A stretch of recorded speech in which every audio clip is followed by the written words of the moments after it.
Ron's business, like my business, understands it at a core principle or a first principle that you can't be great at everything. A quote that's attributed to Muhammad Ali in these situations always is reminded to me.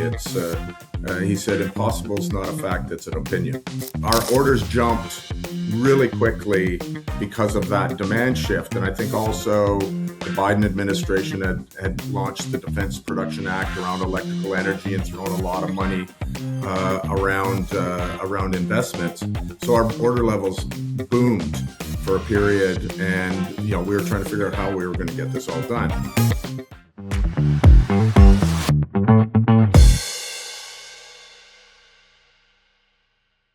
Welcome to Outsource to Profits. I have a fantastic guest here. Ron, do you mind describing who you are, what you do, and how you serve the world?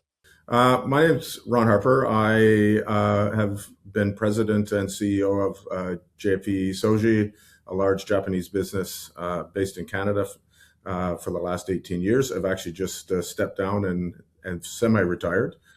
So I got more time to do podcasts like this and other things.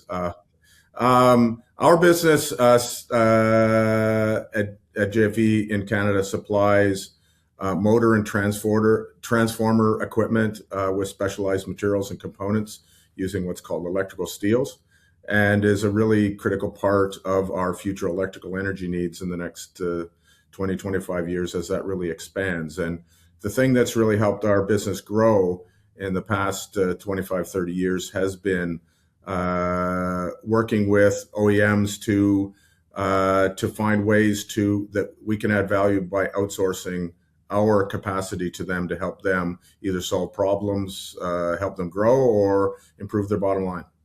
And Ron's business, like my business, understands it at a core principle or a first principle that you can't be great at everything. And I think so the concept of this episode reigns true to every story that you've probably been hearing me tell at 150 episodes. If you think of Ron's business, just like my business, I'm set out to help companies with marketing, as an example.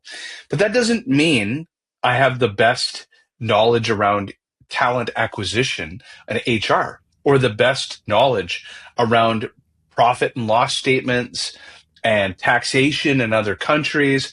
And so the idea of going alone and trying to build all of that capability in-house and also be the best at building your product or service that you have is kind of crazy. And so all across my business, we outsource. All across Ron's business, we outsource. So Ron, that leads to the first question. You've been doing this, as you mentioned, for 25 years. You've been in business even longer than that, as whether you were an executive or a founder. Why is it that most of your peers are fearful of adding contractors, consultants, outsource partners, vendors, suppliers? Why do they all try to do it themselves rather than say to themselves, this is my bowling lane of competency and everything else is just in service of, and they don't have to be in-house talent? Yeah, I think there's a couple of points that my experiences has informed me. One is most people in the position of a founder have carried the ball to get the business started and get it going and give it traction, and have had some success in doing that, and often have had to do most of that alone to get their business started and going in its early stages. So there is a sense that nobody can do it as good as they can, or feel as committed to the mission as they can, or feel as invested in what's going on. So there is a bit of a self sense that, and I think our culture reinforces that good, true business leaders have to be kind of self-made, self-propelling, and really have project an image of doing it on primarily their own initiative. And I think there's a fallacy around that, because I think businesses, especially as they look to scale, really need to lean on experts outside. I think one of the other issues that people run into is a matter of trust. It takes a lot of work to find people that you feel that you can really trust to build your business, to care about it as much as you do, and to really look out for your interests, not just their own. So I think that's another sense of it. So I think it's a little bit personal and psychological, the sense that we need to do it on our own. And secondly, finding trusted partners that you can feel good enough to share that part of the business with, and really invite them to go on the journey in a way that helps propel your business.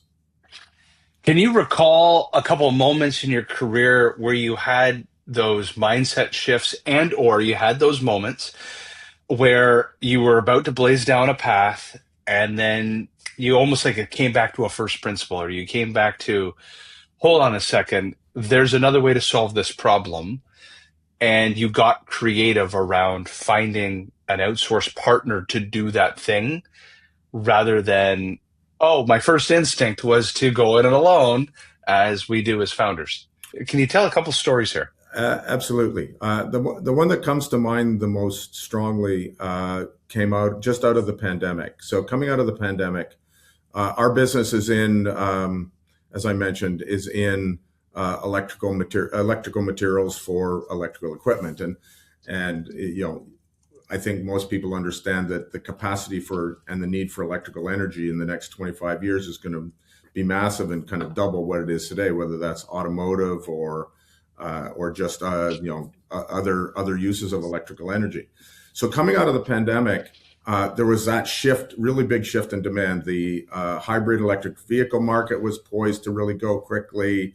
The need to expand our electrical grid was on us, but the supply chain wasn't really ready to do that. So our orders jumped really quickly because of that demand shift. And I think also the Biden administration had launched the Defense Production Act around electrical energy and thrown a lot of money around investments. So our order levels boomed for a period, and we were trying to figure out how we were going to get this all done. And we faced what I think internally was a lot of can't be done, never done it before, that's impossible. And I knew we could do it because I have had the experience personally over the last 25 years of our business growing through these major steps. And I knew that we could do it. And I was trying to motivate and coach and teach and support our team to get through this impossible mindset. And we tried a couple of months. We really started to fall behind on our orders. We thought that we knew, I was sure we could do it, but we just couldn't get past the mindset of that's impossible, that can't be done. So I do remember the day that I decided I'm going to reach out to an advisor consultant to help us break that mindset and reach those new levels. I was actually angry for the entire day because I didn't succeed, because I knew what to do. I just couldn't get our organization to the level where it needed to go that on its own. And I saw that as a little bit of a failure on my part. But really, if in reflection, the failure was not providing the support and resources that our team needed to hit those new levels of capacity and production, which we did within a few months of bringing in that partner. And we ended up working with them for a couple of years and made a big difference. So the real failure in that was my hesitance or my pride or whatever it was, that I know how to do this, but at the end of the day, it really matters what the result was, not whether I thought I can do it myself or not. What were some of the tactile things that you may have done to change people's mindset internally around, is this possible? Do we ever need to actually own this in-house? Can you recall, did you pull on any books, methodologies, anything like this that you're the art of war, kind of, you're pulling out of a rabbit hat or a rabbit out of a hat to be able to convince the team, above and beyond my own experience, there are other use cases that have proven this can work? The the partner that we used has a unique process. So they come in and do it, spend a couple of weeks, put a lot of effort and energy into doing an assessment, and then they give you the results of the assessment. You pay them a modest fee for the assessment, and if the project doesn't go any farther, you just pay the fee, and everybody moves on. So we had a lot of data and a lot of information from this consultant that showed us evidence that this could be done. So I think that was a big part of it. In terms of, I've read, and I've got a pretty extensive book library of psychology, business, you name it. But I don't think there was anything in particular. One of the things that is a quote that's attributed to Muhammad Ali in these situations always is reminded to me. It's he said, "Impossible is not a fact; it's an opinion." And I think so many people, so we had two groups in this when we brought this consultant in, two main areas that we needed to focus on. The one team really quickly embraced the work and got results really fast. The other team saw it as a threat. And they saw it, okay, these guys are really here to show what I'm doing wrong, or et cetera. And they really struggled and took a lot longer to get the results. So that really showed to me that embracing and really looking beyond your own capacity and leaning into others, is really important, no matter what you're looking at. And I think, as we talked about before, when you're looking at kind of any sense of outsourcing, you need to look at what is it you are doing that's core and important for you to do, and your core competency, and is there partners on the outside that can do part of your critical mission that can help accelerate the work that you're doing, and holding them accountable is really an important part of that, and having clear goals and objectives up front.